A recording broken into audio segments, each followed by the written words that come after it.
human being is a whole of some sort. And this is a whole which, because we have been separated from our originator. We have been separated from our home. We are not with Allah subhanahu wa ta'ala in the physical sense. We're not with God. And so every human being is born with this, this hole in them. And subhanAllah, people go throughout their life and they seek different ways to fill this hole. And this is where a lot of people spend their life, and a lot of people stumble in this quest to fill this hole. And people use different things to try to fill this hole. Some people try to fill the hole with their careers, and so they'll throw their whole self into their career, and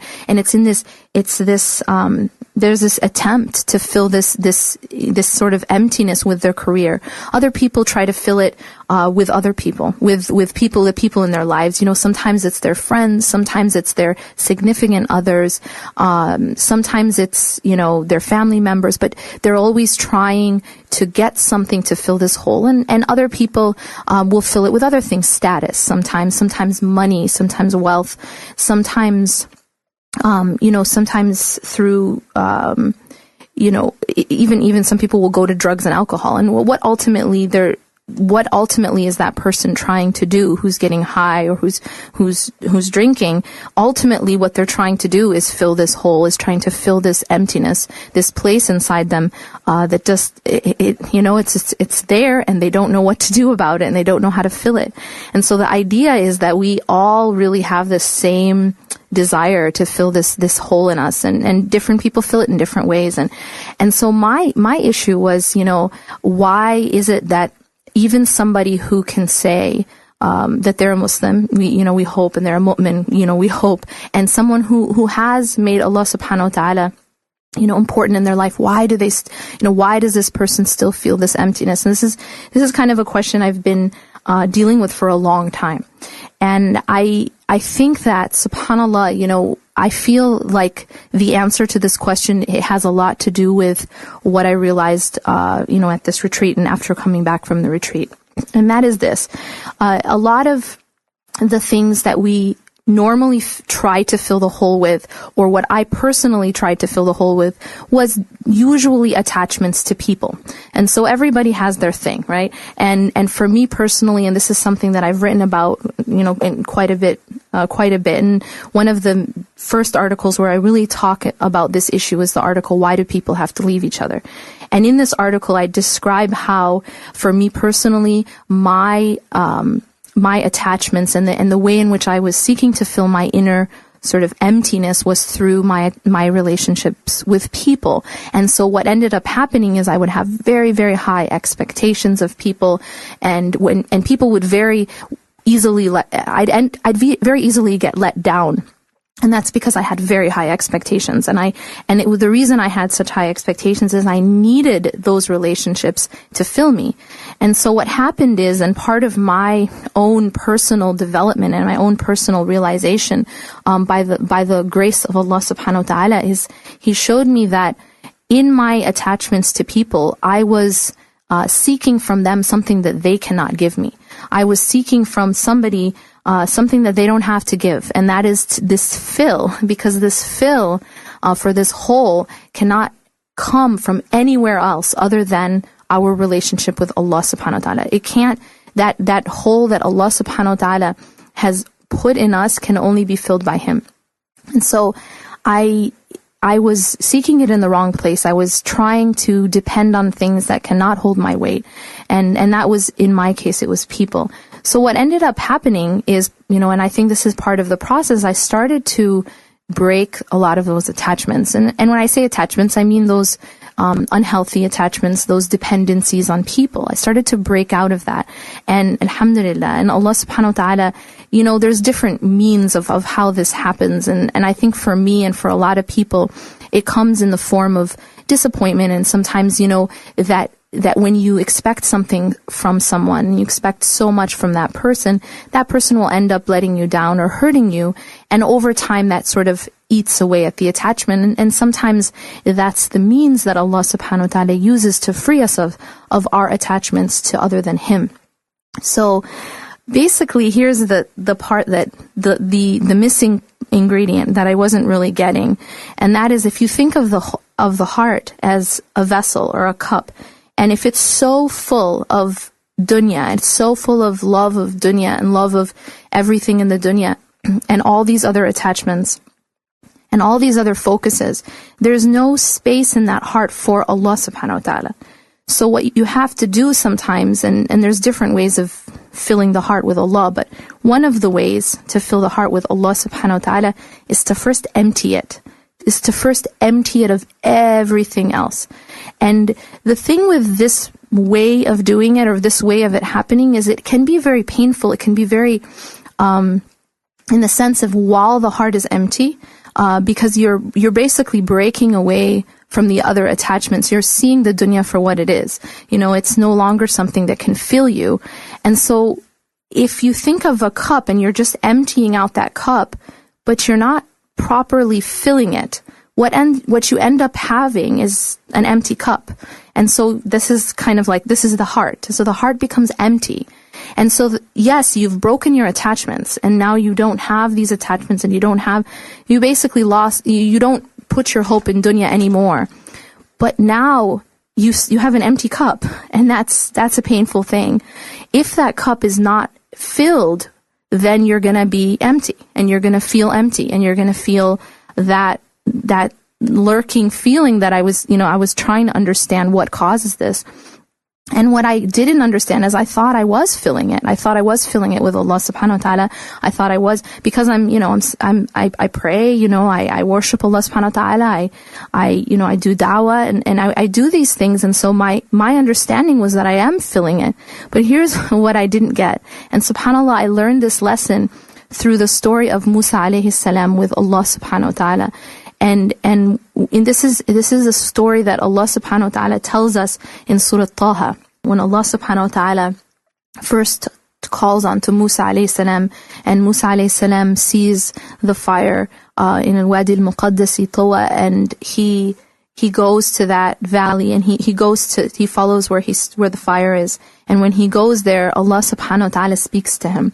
And when Allah subhanahu wa ta'ala speaks to him, Allah tells him, He calls him by his name, Ya Musa. And then He tells him to take off his shoes. And subhanAllah, when you get into some of the tafsir about what Allah subhanahu wa ta'ala is doing here with Musa, it's really deep, really amazing. But I want to focus on a different aspect of this conversation, actually.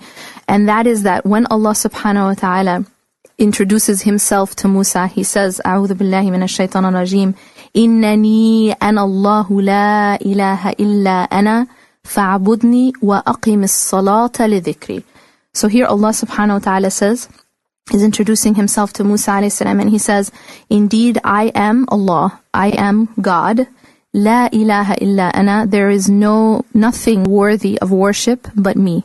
So right away, he says who he is, and then he gives him tawheed. He gives him, that this concept that there is nothing worthy of worship except Allah subhanahu wa ta'ala, His oneness. And then he says, fa'budni. So therefore, because of this tawheed, because of this, the fact that Allah subhanahu wa ta'ala is the only one worthy of worship, therefore, worship me. Fa'budni. So fulfill ubudiyyah to me. And then, wa aqimis salata li dhikri. And then, right after that, Allah subhanahu wa ta'ala says, and establish salah, establish prayer for my remembrance, for my dhikr. So subhanAllah, in this first commandment, this first statement that Allah subhanahu wa ta'ala, this is gotta be important, because Allah subhanahu wa ta'ala is telling Musa, He's introducing Himself here, and so whatever He says first at this point is obviously extremely important. And here what Allah says first is there's nothing worthy of worship but Him. And so therefore we need to establish to worship Him, and then establish prayer for His remembrance.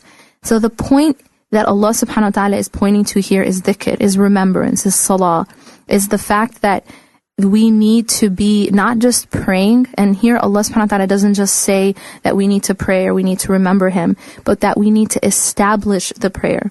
And so this is something much deeper than just praying. I mean, it's like roots, right? When you do something and it's constant and it's established within your self, within your society, within your community, and even, on a larger scale. And so here, the point that what I really want to point to here is the fact that he's telling him of how he's supposed to be involved in Allah subhanahu wa ta'ala's remembrance. Okay, so that's basically kind of at the very beginning of this conversation that Allah has subhanahu wa ta'ala with Musa alayhi salam. And then many ayat later, so this is ayah 14 of Surah Taha. And then Allah subhanahu wa ta'ala talks with Musa, and he tells him to throw his staff, which is also extremely deep. And then he tells him, and then Musa alayhi salam asks for his brother to join in with him, Harun. And so there's this long conversation happening. And then at the end of this conversation, Allah subhanahu wa ta'ala gives Musa alayhi salam a mission. Well, first he gave him the mission to go to Fir'aun. And then he asks for the help with Harun, of his brother. And then after he agrees to allow Harun to go with him, alayhi salam, now Allah subhanahu wa ta'ala, this is towards the very end of the conversation, he sends him away to go to Fir'aun. And here's what he says to Musa alayhi salam. He says, اذهب أعوذ بالله من الشيطان الرجيم اذهب أنت وأخوك بآياتي ولا تنيا في ذكري. So in this ayah, Allah subhanahu wa ta'ala is saying, go you and your brother with my signs, ولا تنيا في ذكري. So in this last part of the ayah is basically the answer to my question. And that is, Musa alayhi salam is told, he has this mission, right? He has to go to Fir'aun. This is a big mission. And Allah subhanahu wa ta'ala is telling him the prescription of what he must do. He doesn't just tell him, remember me. He doesn't just tell him, remember me. He said, وَلَا تَنِيَا فِي ذِكْرِي, which means do not slacken. Do not become weak in it. Do not slacken even in my remembrance. Allahu Akbar. So subhanAllah, like that, I mean, it's something so profound and yet so simple that when we talked at the beginning about the cup, right? We talked about emptying the cup. If that cup, and you really, really break your attachments, okay? And you have seen that Allah subhanahu wa ta'ala is it, right? In terms of attachments, in terms of the more you get closer to the tawheed of Allah subhanahu wa ta'ala, the more that's going to empty of any other false attachment.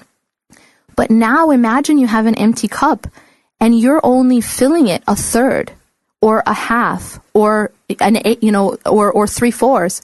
What's going to happen is there's still that empty spot. There's still that emptiness. And the reason for that is we slacken in His remembrance. And that's the reason.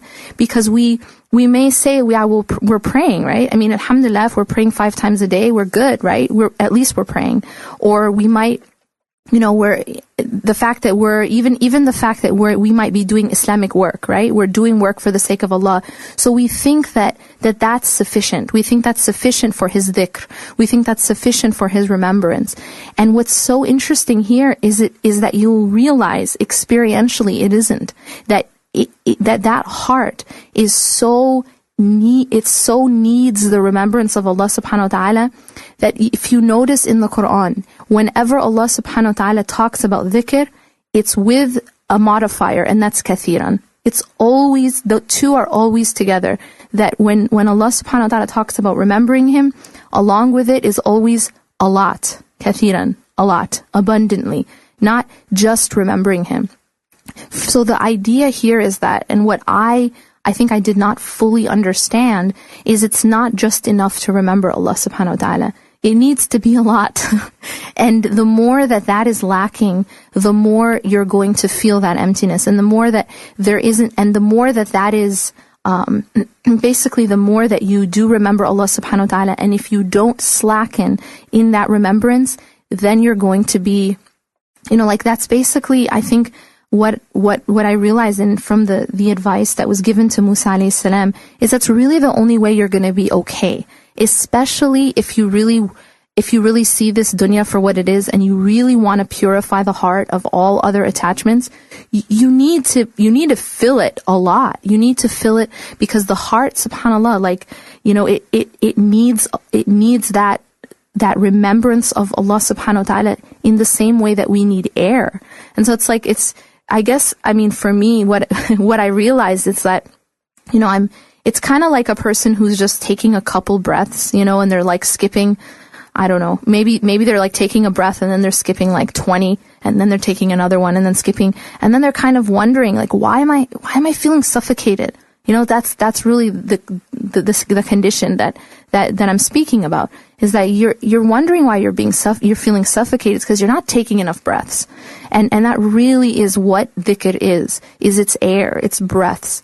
And when I say dhikr, you know, I mean when I say remembrance of Allah subhanahu wa ta'ala, there's a lot of different forms of remembrance of Allah. But, you know, the idea here is that whenever we feel, if we're in a situation where we're like, you know, we're pretty good, you know, we're praying, we're doing this, we're doing that, and then but we're wondering like there's still something wrong, there's still something missing, and we don't understand what it is. And really what it is that, yeah, you're breathing, but you're just not breathing enough, you know, and that's the reason why you're feeling that suffocation. And subhanAllah, it needs to be a lot. And remembrance of Allah subhanahu wa ta'ala, and, you know, the first and foremost, the best way to remember Allah subhanahu wa ta'ala is through those ways which He has made an obligation.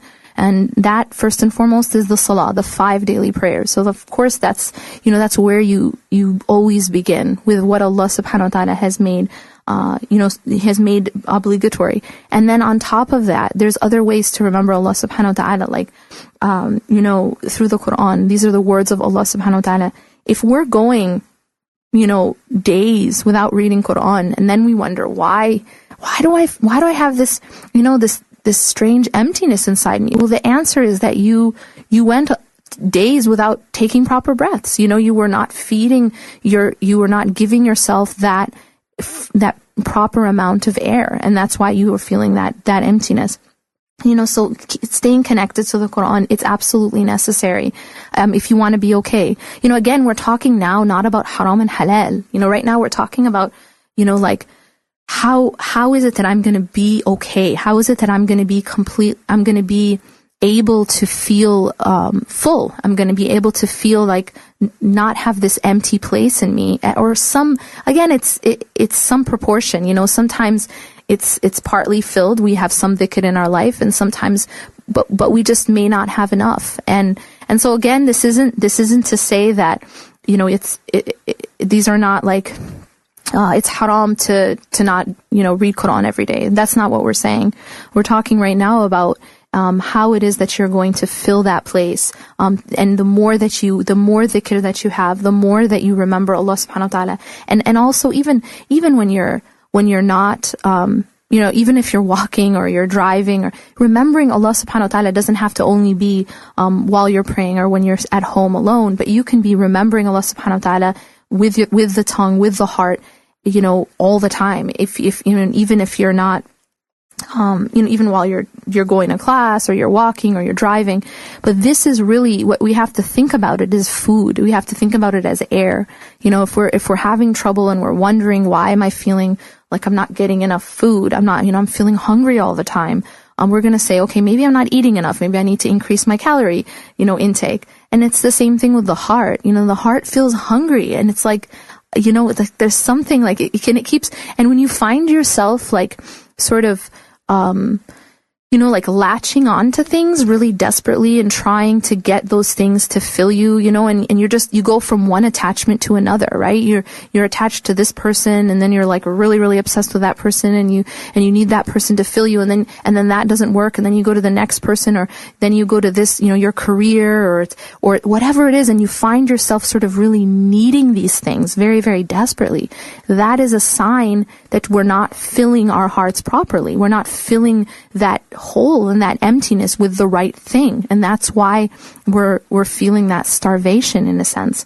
One of the questions that a lot of people are asking is, how do I, like, for example, I'm feeling my iman is weakening day by day. What can I do to prevent it? And another question, how do I keep from slacking in the dhikr, and how do I keep that up? So to the first question about Iman weakening day by day, how do we prevent it? Well, the reason why Iman weakens, and one thing we need to know about Iman is it is something that is, it goes up and down. And this is natural, that it's never going to stay completely constant. There's nothing completely constant, except for Allah subhanahu wa ta'ala. Everything else changes. No state is stable and unchanging. But we want that our Iman be going in the upward direction, inshallah. Yes, we are going to have dips, but what we have to do if we feel like our Iman is going down, it's usually a consequence of slackening in dhikr. Exactly. That's the reason.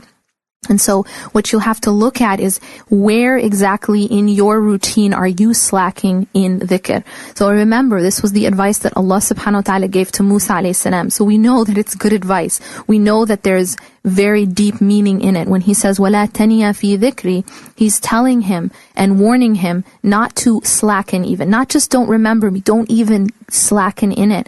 Because he won't be okay. He knows, Allah subhanahu wa ta'ala knows that Musa alayhi salam has this job, right? Has this mission. We all have a job, and we are not going to be okay unless we refrain from slacking in dhikr.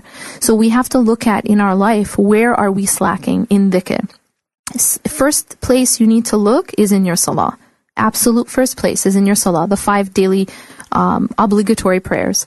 And someone else made this point, and it's a very good point, that it is Allah subhanahu wa ta'ala noticed that when Allah gave us the commandment for salah, He gave us the commandment to pray throughout the day.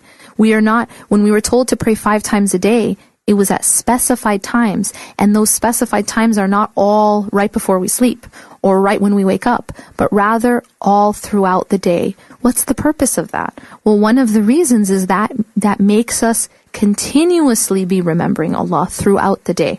That we never have a period of time that's too long where we are not remembering Allah. Because it's kind of like, you don't take 500 breaths really, really quick and then go, 3 minutes with no breaths, because then you wouldn't get enough oxygen, right?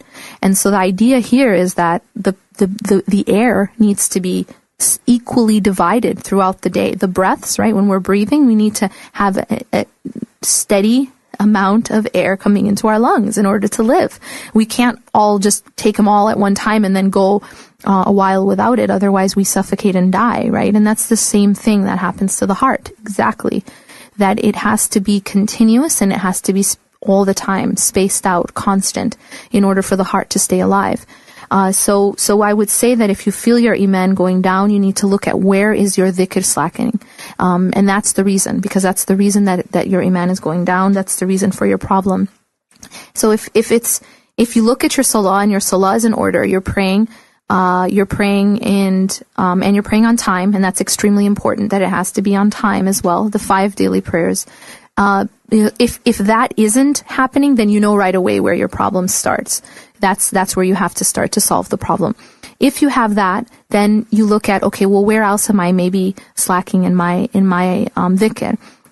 Perhaps maybe you're not reading Quran regularly, or perhaps you're not remembering Allah subhanahu wa ta'ala throughout the day and other times, either through the, azkar. And Allah subhanahu wa ta'ala, in the example of His Prophet sallallahu alaihi wasallam, if you pick up a dua book, like Fortress of a Muslim, Hisn Muslim, or Ma'thurat, or any of these compilations, you'll find there's a dua for almost every movement that you make. There's a reason for that, right? I mean, this isn't just for no reason. The Prophet sallallahu alaihi wasallam was remembering Allah at every moment. I mean, really, it coming down to everything. I mean, even intimacy, even eating, even drinking, even walking out of the house, coming into the house, wearing new clothes, getting into your car, starting to drive, everything, every moment, every motion, when you're, even motions of the heart, even movements of the inner state, like when you're afraid, or when you're sad, or when you're pleased, or when you're not sure and you pray istikhara. I mean, there's always a dua for everything. I mean, we have to reflect about this. The reason for this is because this is really how we're supposed to be living. It's kind of like you buy a brand new car and you just really, really want to take care of it, right? you could be one of those people like myself who doesn't really like pay attention to when you're supposed to do an oil change and all that kind of stuff, right? Or you can do that, or when you're supposed. Okay, one time I was driving and I'm on the highway and all of a sudden the car just like it won't accelerate anymore, and it just like it's decelerating, if that's allowed to say, if that's a word. I think my physics teacher didn't let us use that word, but basically it was just like stopping. I mean, it wouldn't accelerate anymore. And what ended up happening, the reason this happened to my car, is because the timing belt broke. And apparently you're supposed to change the timing belt at a certain number of miles, and I didn't know this. So the timing belt broke and it destroyed the engine.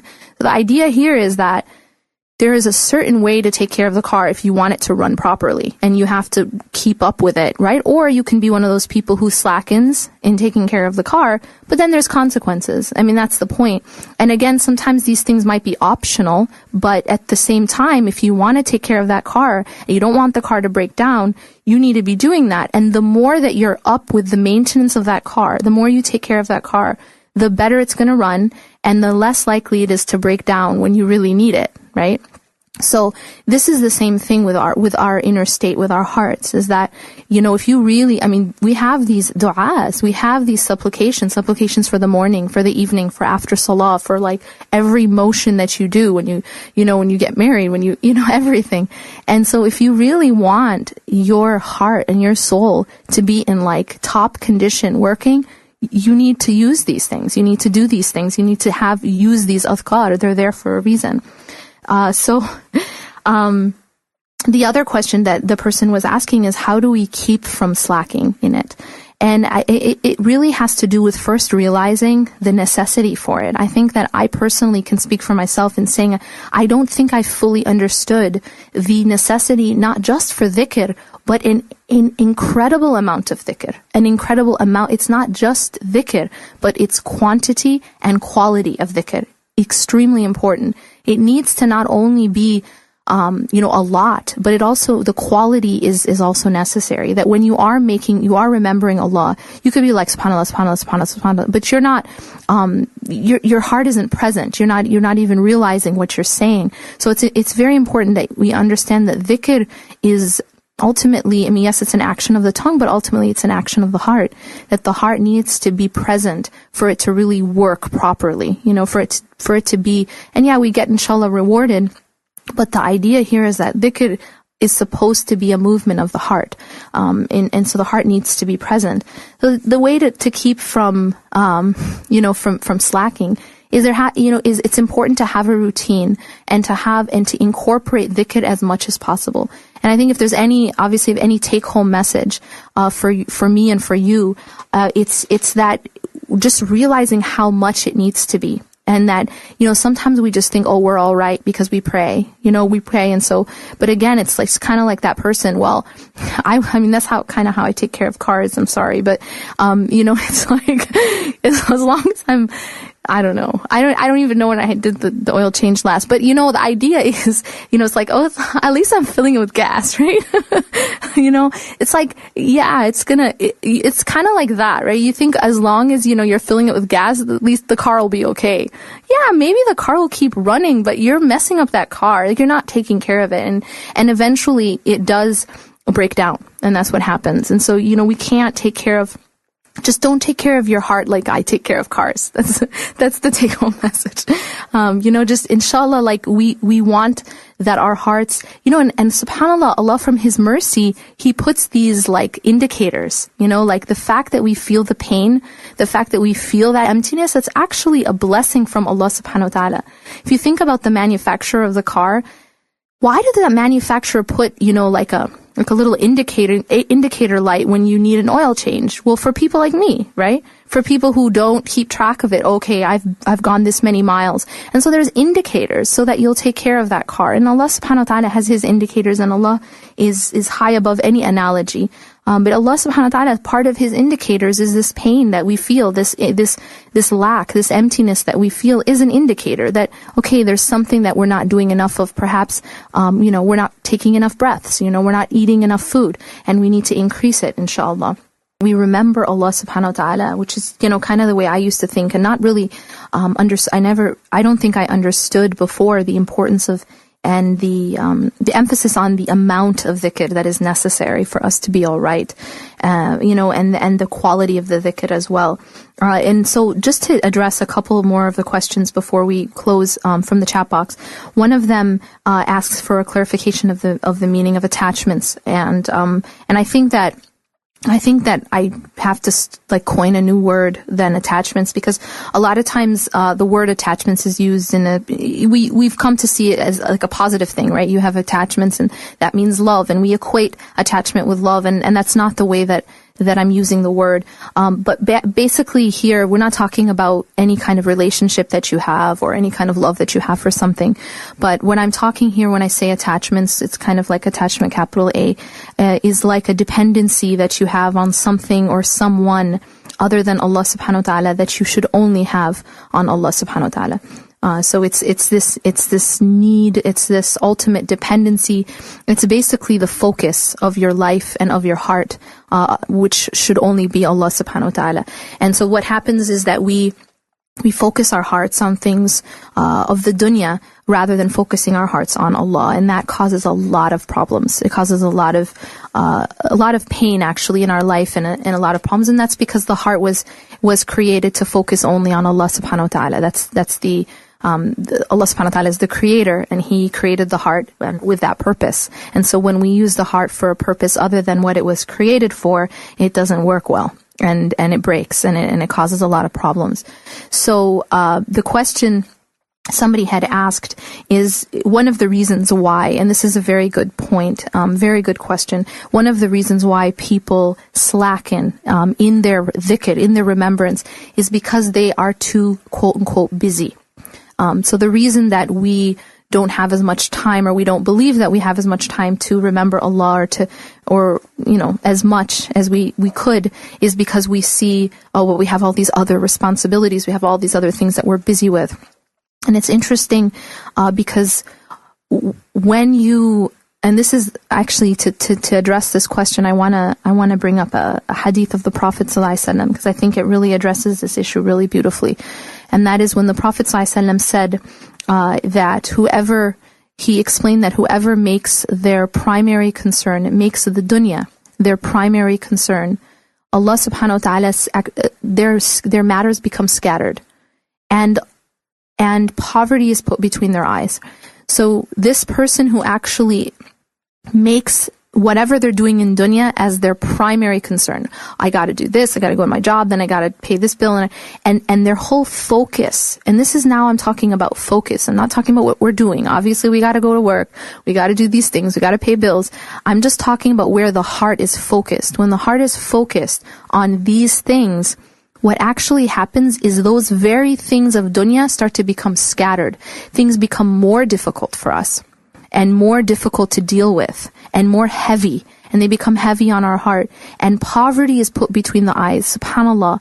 When you have poverty, when the Prophet ﷺ says poverty is put between the eyes, a person who has poverty between their eyes is always going to see it, is always going to feel in, like when you feel like you're always seeing poverty, you always feel like you don't have enough. You always feel like there's something missing. You always feel like you're running, but you're not getting anywhere. And this is a consequence of actually making these dunya preoccupations your focus.